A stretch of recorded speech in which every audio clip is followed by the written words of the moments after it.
पिछले वीडियो में हमने देखा था कि ग्रॉस रेंटल यील्ड कैसे निकालें।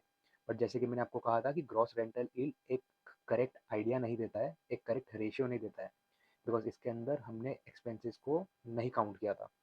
अब हम देखेंगे कि नेट रेंटल इनकम कैसे निकालें, बिकॉज इसमें आपके सारे एक्सपेंसेस भी साथ में आते हैं। तो ये आपको करेक्ट डेटा दे पाएगा कि आपका जो प्रॉपर्टी है एक्चुअली कैसे परफॉर्म कर रहा है।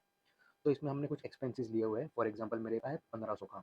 आपका एक्सपेंसेस किसी भी प्रकार का आ सकता है। फॉर एग्जांपल ये जो मेरा एक्सपेंसेस है, ये मेरा मेंटेनेंस चार्जेस है, और ये मेंटेनेंस चार्जेस को मैं जब मल्टीप्लाई करूंगा, मल्टीप्लाइड बाय 12 महीना, तो वो 18,000 हो जाएगा। As per the formula, net rental income is equal to annual rental income.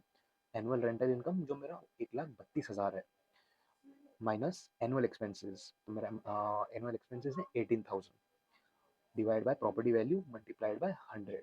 बाकी पूरा जो ग्रॉस रेंटल यील्ड का जो फॉर्मूला था सेम है।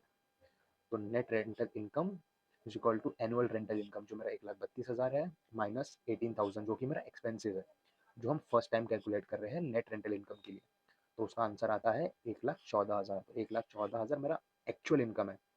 तो 1,14,000 डिवाइड बाय मेरा प्रॉपर्टी वैल्यू जो कि है 37 लैक्स एज पर फॉर्मूला। तो वो रेशियो आता है, वो जो अमाउंट आता है वो है ये 0.0308 मल्टीप्लाइड बाय 100, मल्टीप्लाइड बाय 100। तो रेशियो आता है, जो अमाउंट आता है वो है 3.08। देखिए कितना डिफर कर रहा है। ग्रॉस रेंटल यील्ड आया था 3.56 और नेट रेंटल इनकम आया है 3.08, जो कि एक एक्चुअल डेटा देता है किसी भी प्रॉपर्टी के लिए। Thank you.